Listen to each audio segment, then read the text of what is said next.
First at 10, a weather watch alert. A snowstorm moves out, a rain and windstorm moving in. By this time tomorrow, it will be pouring. We'll talk timing and what you need to know before the storm.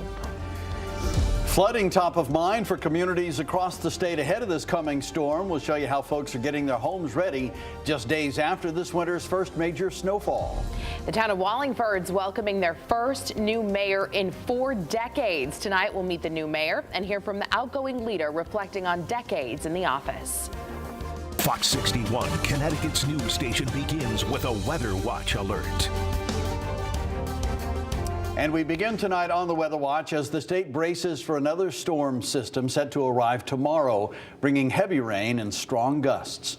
Thanks for joining us tonight for the news at 10. I'm Brent Harden. And I'm Sarah Sanchez. The state is coated in snow, and this incoming rain will certainly melt all of it away. That means across Connecticut, we're all preparing for some serious flooding.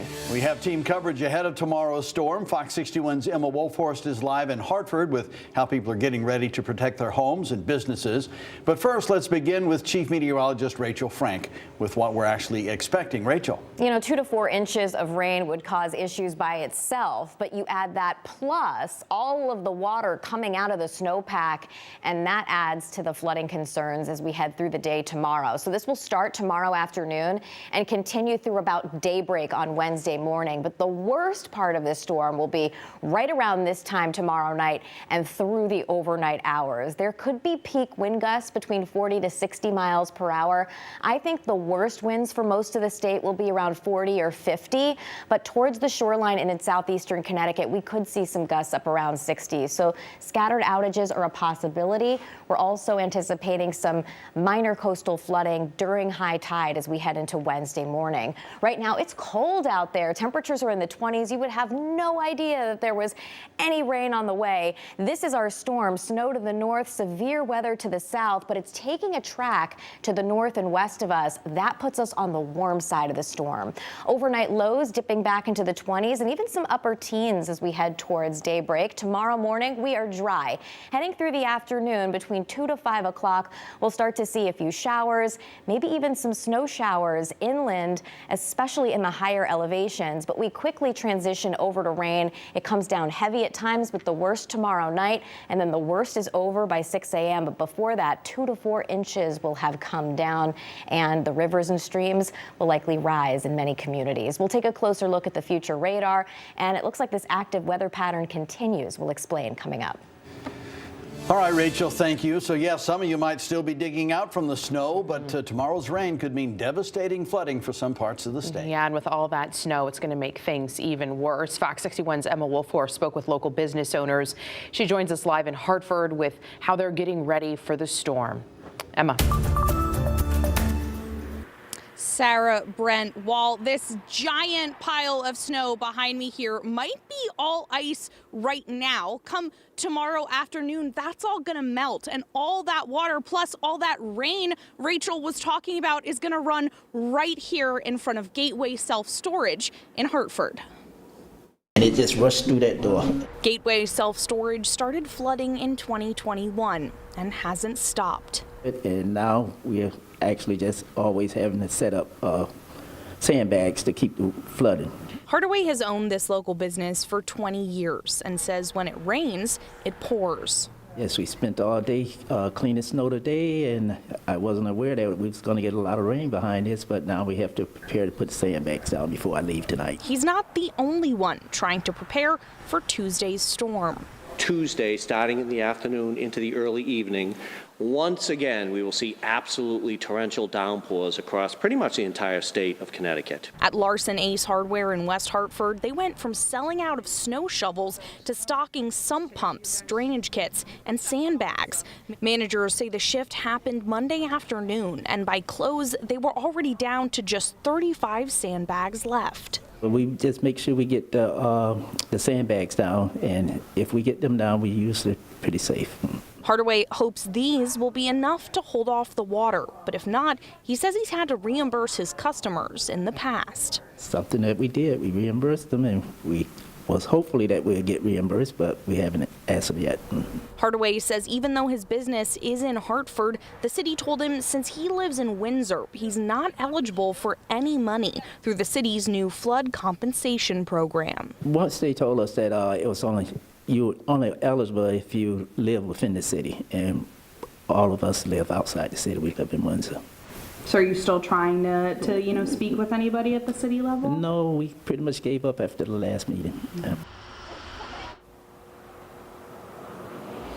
And while no one at Hartford Public Works was available to speak with me tonight, the city did put out an email blast to residents with some safety tips for tomorrow's anticipated flooding. They said make sure to clean your downspouts and gutters on your house to make sure water can freely flow. Clear snow off of storm drains if you live near any. Make sure to shovel that snow out of the way, and make sure your phone is charged, have batteries for flashlights, or make sure flashlights are charged in case power goes out. The city is also holding a press conference tomorrow morning at 11 at City Hall to update on their preparations ahead of tomorrow's storm. Reporting live in Hartford, Emma Wolforst, Fox 61, Connecticut's news station. A lot of us are going to be busy in the morning clearing some of that snow. You're right. Yeah. All right. Earlier this morning, the icebox of Connecticut certainly lived up to its namesake. Yeah, winter whiteout up in Norfolk as areas around northwest Connecticut saw the most snowfall in this storm. Fox 61's Matt Caron takes a look at the conditions earlier today.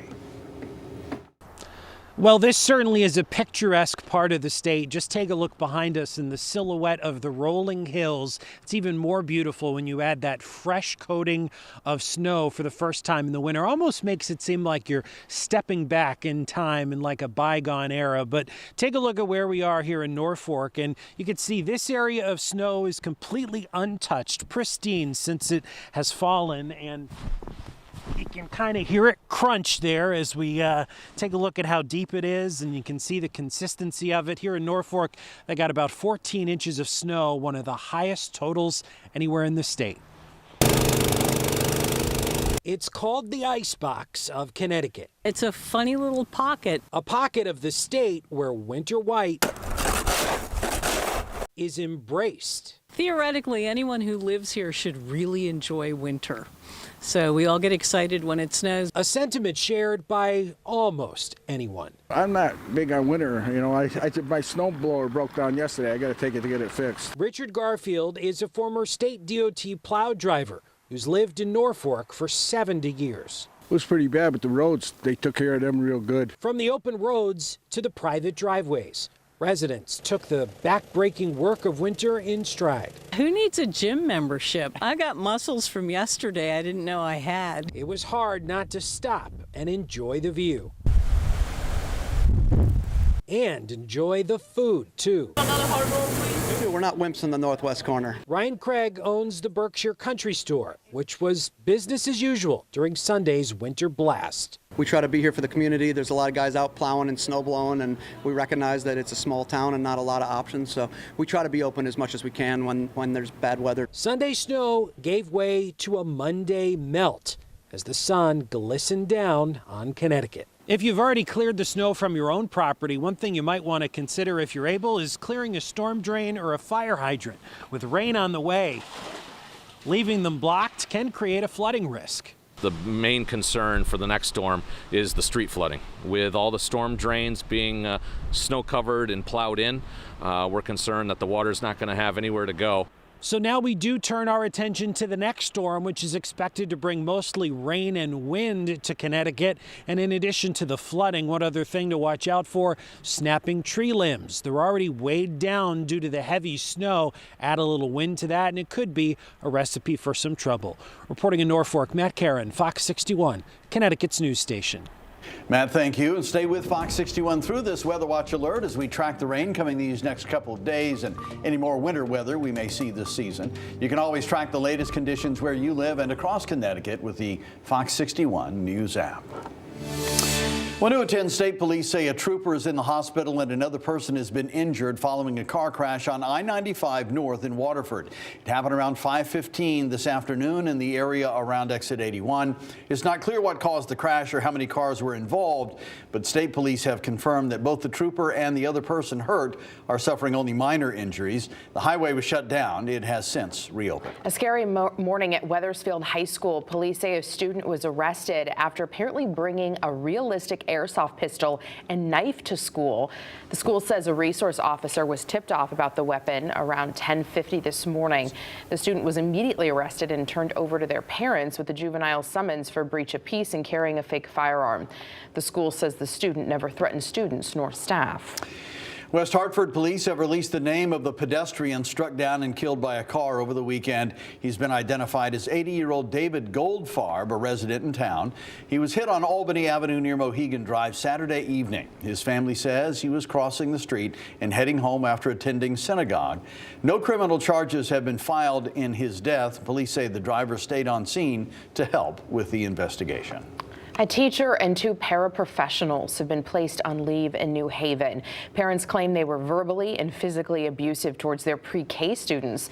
This apparently happened at the Conti West Hills School. In an audio recording released by an attorney representing some of the parents, you can hear screaming from the students and threats of violence.